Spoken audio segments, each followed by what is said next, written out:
Paper was like gold in medieval times.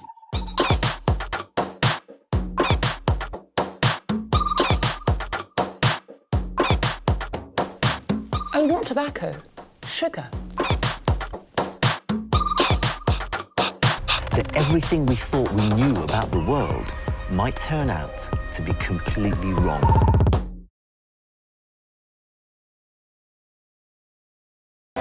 My destination this week is a capital known for its culture and sophistication, so I thought I'd better waltz into Vienna in style. Luckily, I had some air miles up my sleeve, unlike the rest of the crew. Still, they're quite used to travelling in the hold. Don't worry, lads, I'll let you out in a minute.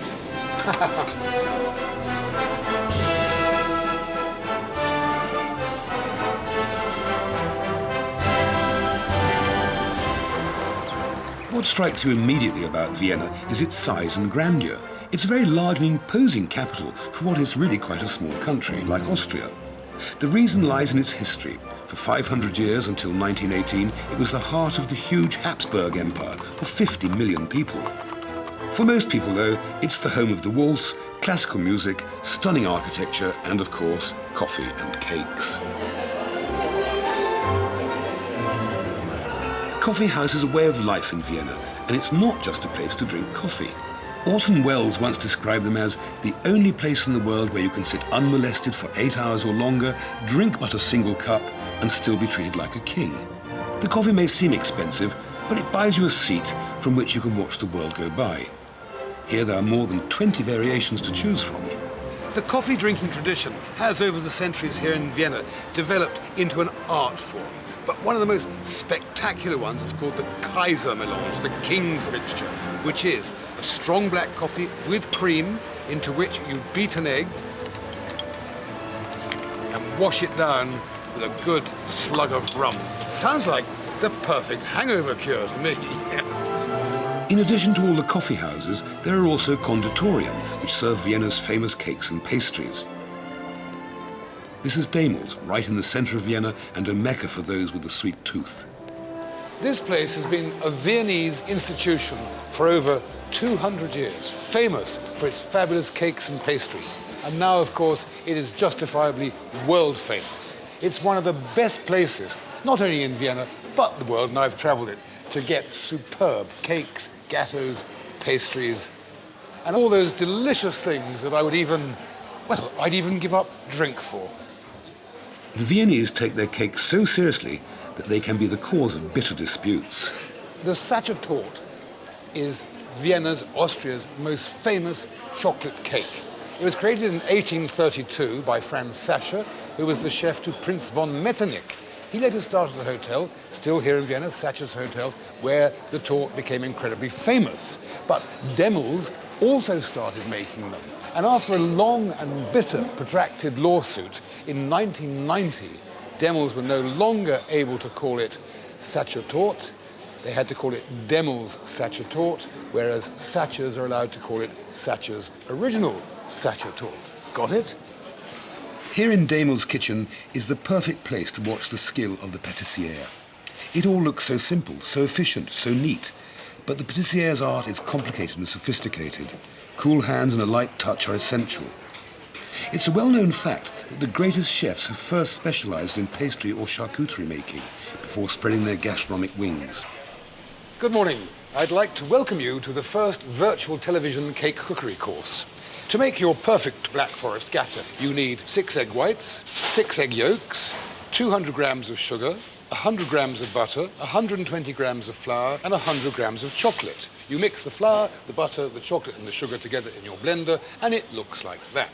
You then whisk up your 6 egg whites, and you have that, egg meringue. Combine the two, and it looks like that, which you place into a mold and bake in the oven until it is cooked. And it ends up looking like this. We then cut it into 3 layers and douse it liberally with cherry juice mixed with kirsch. Lots and lots and lots of that. Let it soak right in. Then scrape some whipped cream, which you could also flavour with kirsch if you like, and spread that over the torte there. Then start to add in some cherries, which have been cooked in sugar and water and thickened with corn flour, so we have this compote of cherries. Now, of course, some of you I know will go and buy them already done like this in a tin, but it will taste better if you make it properly. So you layer that over like that, and so on, build it up, until it looks like this. Then for the fun bit, get some more cream, scrape it lovingly over the top and around the sides.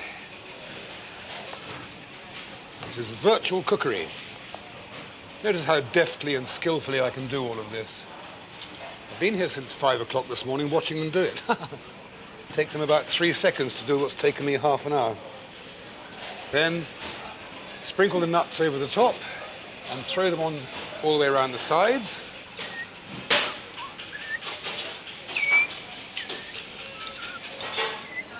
And if you want to be really poncy, with a piping bag, make some little castles of cream all the way around the edge like that. And dollop cherries on them, but I haven't got a piping bag. There we are. Now, in a minute, for what we call the pack shop, we'll show you a real one.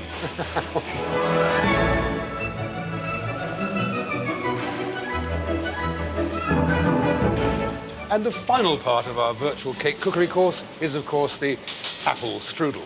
You make the pastry with flour, oil, water and salt, looks like that, and is then rolled out very, very, very thinly on a piece of cloth like this.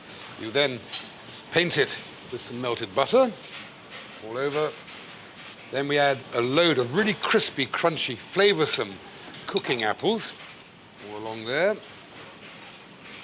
And on top of that, we sprinkle toasted breadcrumbs and some currants or sultanas, chopped nuts, and some ground cinnamon,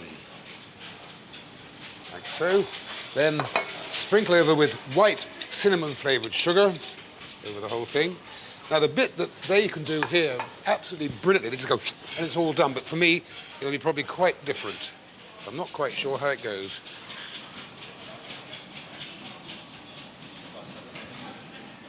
Actually, that was easier than I thought it would be, because I am no cake maker, as you well know. That goes exactly like that. You tuck that little bit under there, put it under there, give it a quick paint, turn it into a funny shape, and bake it in the oven. Thank you. So there you have it. Cliched possibly, but classic definitely. The apple strudel and the inimitable Black Forest Gâteau. I really enjoyed that sketch, but now it's time for a bit of sightseeing. The city's rich historical past has left wonderful examples of buildings of all styles. Visually, this really is a stunning city. Of course, not all of it is classic. And although this may look like the work of some demented graffiti artist, it was in fact designed by the popular Viennese artist 100 Wasser. And after a crack at some flats, he turned his attention to this, the city's incinerator. You'll also find these little buildings all over the city. There are more than 200 virtual stands scattered around Vienna, so you're never far from a sausage. But now I'm going to rustle up something far more interesting. I'm going to cook an interpreted dish today. It's using Viennese ingredients of veal and potatoes and paprika and slivovitz and things like that. It starts with this bowl of beaten up egg yolks and cream. Into my bowl here, I'm going to add some spinach, cooked, strained and chopped. We mix that in like that. Then some boiled potatoes, salted and passed through the ricer. I'm anticipating, Mike, just a sec, we've got quite an audience today, and what they'll be doing is coming up, shaking their heads, saying, no, that is not how we do it in Vienna. Well, I don't care, because I'm going to make a really super dish of my own. Thank you, Sean. That can go. That's absolutely great. Thank you, Sean. Now, I'll roll that onto a cling wrap sheet and then twizzle those up at the end. Turn it into a silly shape and pop it into the steamer. Thank you, Mike. Right, now into my oil and butter here, I'm going to put some chanterelle mushrooms. You can use any kind of mushroom you like, but I particularly love chanterelle. Some slivers of red pepper, paprika, as it's called here. You can't escape paprika in these countries. It's either a vegetable, like a red pepper, or it's a powder, like a spice. And then I will add in my already cooked red onions, which I've already fried in butter and olive oil. Stir that round for a second or two.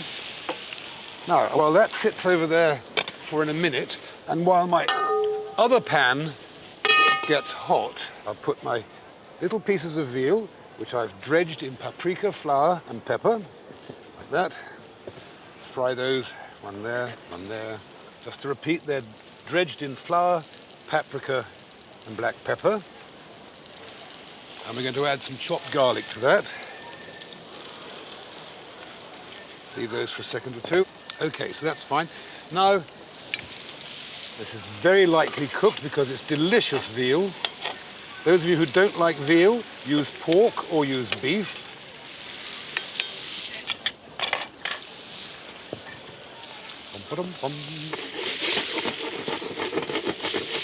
That's okay, so far so good.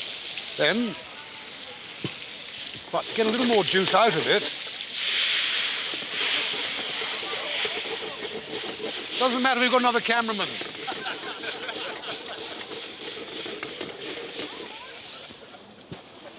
Now, before that meat now boils, we take it out of here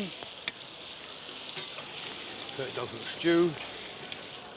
Then, if you remember, our wonderful mixture of peppers, red onions, and chanterelle go back into here. Sean takes that away with him. Thank you, Sean. Now we'll add some cream, some excellent sour cream. Stir that around, and finally push the meat back into it. Add a little bit of parsley. And apart from the wasp, that's it. So, a simple sauté of veal with wild mushrooms, red onions and red peppers, finished off with cream.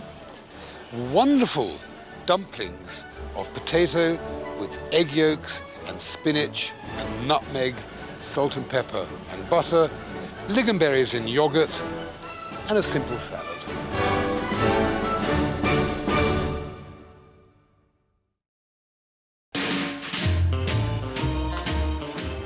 No, I'm not studying the form for the 4:30. I'm actually looking for a drink. You see, there are these hurrigans, which are wine bars connected to vineyards where you can buy the wine just for a short period, like 3 weeks. And I think that one there will be grand. It also gives me the excuse for a little cruise up the Danube.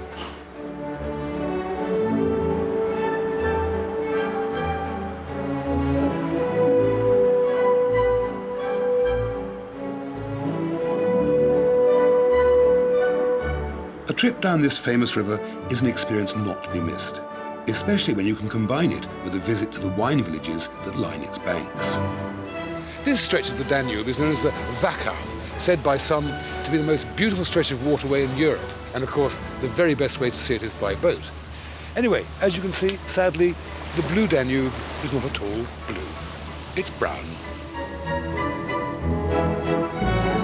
Ah, the village of Spitz. Let's get back on the wine trail. I've heard of working up a thirst, but this is ridiculous. I hope you appreciate all the effort I go to in the name of research. There are no written signs advertising wine for sale. The only clue is going to be this branch of pine. In fact, this might be the only clue that it is a hurricane at all. There are vineyards and hurrigan within Vienna's city limits, but they tend to be more commercial. Out here you can sit amongst the vines, and there's a good chance you'll be served by the people who picked the grapes and made the wine. And you won't get a view like this from the city. This is a wonderful spot for some lunch, and also to test this wine.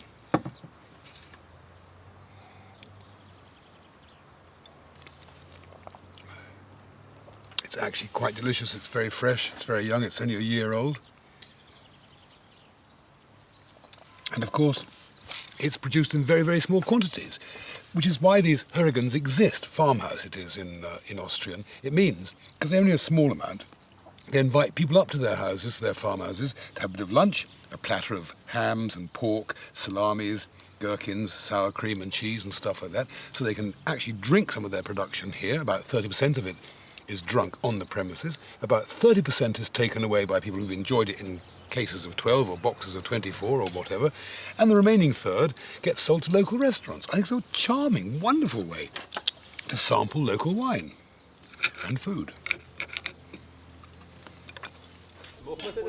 Once all of last year's wine is sold, the branches come down and the Hurrigan closes its doors until this season's wine is ready to drink. Well, don't look at me. I wasn't the only one in there, you know. Oh well, back to the city I go.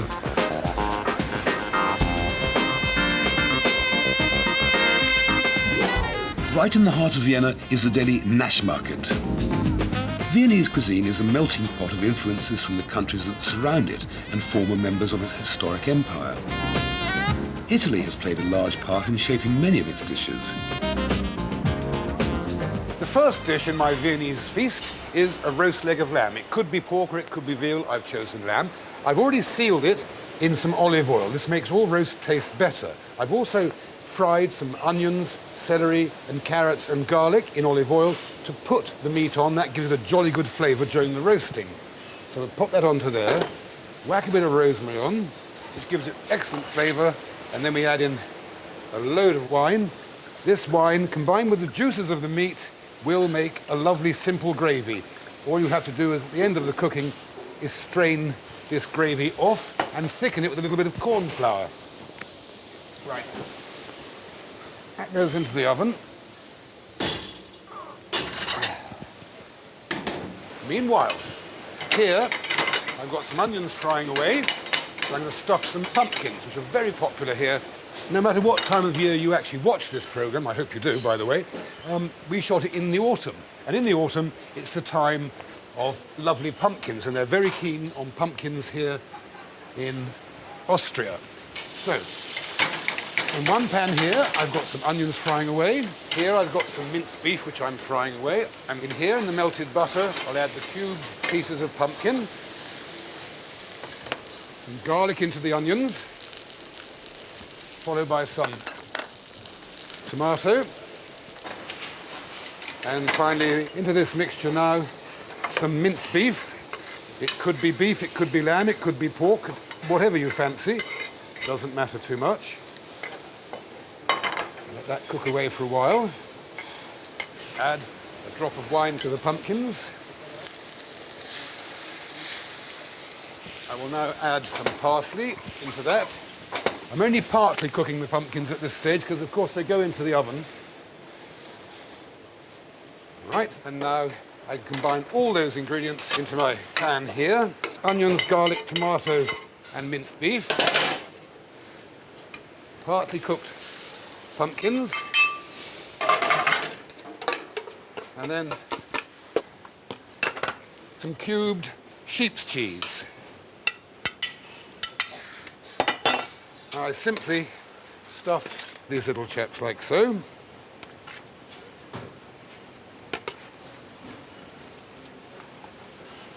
Pop their lids on and dump that into the oven over here.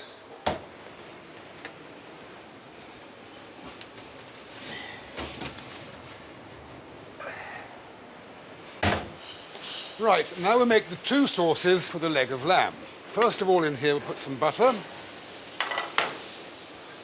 some wild mushrooms, chanterelles, and then some segments of tomato. Now, while you popped out of the room to make your cup of tea a few moments ago, I took the joint out of the oven, strained off all the liquor, which is in this saucepan here. I've reduced it a little bit to make it a little bit thicker, and now I add it to my mushrooms and thing. Next, in this pan, I'm going to make the other part of our sauce, a bit more butter into that. Some pears, sear them a little bit, so a little bit brown. Then add some figs. Just sear them a little bit so they're a little bit caramelized. Then we add a good old dollop of sugar.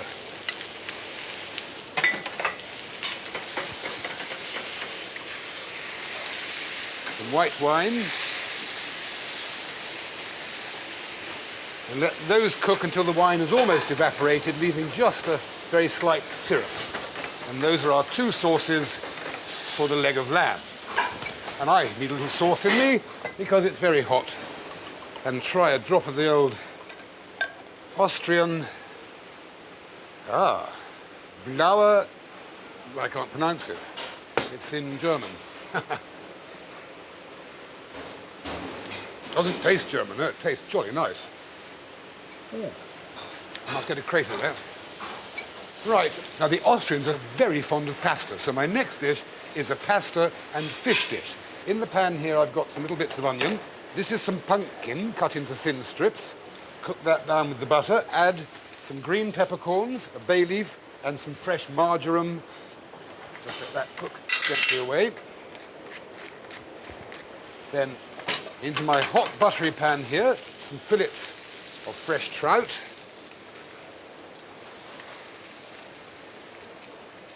With a squeeze of lemon juice, a little salt and pepper.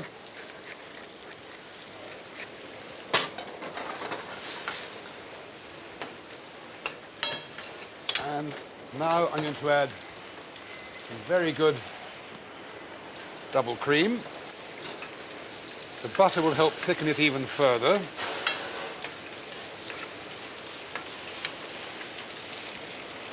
And then the last part of the dish is this terribly attractive pasta, which goes into there just for a few moments. There we are. And that, as they say, is that. So, a roast leg of lamb with glazed pears and figs, with a rich gravy with wild mushrooms and tomatoes, a wonderful autumnal stuffed pumpkin with mincemeat, cheese and pumpkin flesh, and fabulous spaghetti with grilled trout and a cream and pumpkin sauce. If first impressions counted, I wouldn't be rushing back to Vienna. I had a rude reception clerk in my luxury hotel. My room wasn't ready. The bar was shut. A couple of drinks in the lobby were extortionately expensive, even by my standards. But the buildings are grand, the shops are chic, the people, well, they're either reserved or rude, depending on your attitude, but the women are pretty and very well dressed. A trip up the Danube is superb. The capes are fantastic. But if you're tired of schnitzel, pretzel and beer, goulash and dumplings, head up for Frank's and have a char-grilled Argentinian steak, French fries and blue cheese dressing. Auf Wiedersehen.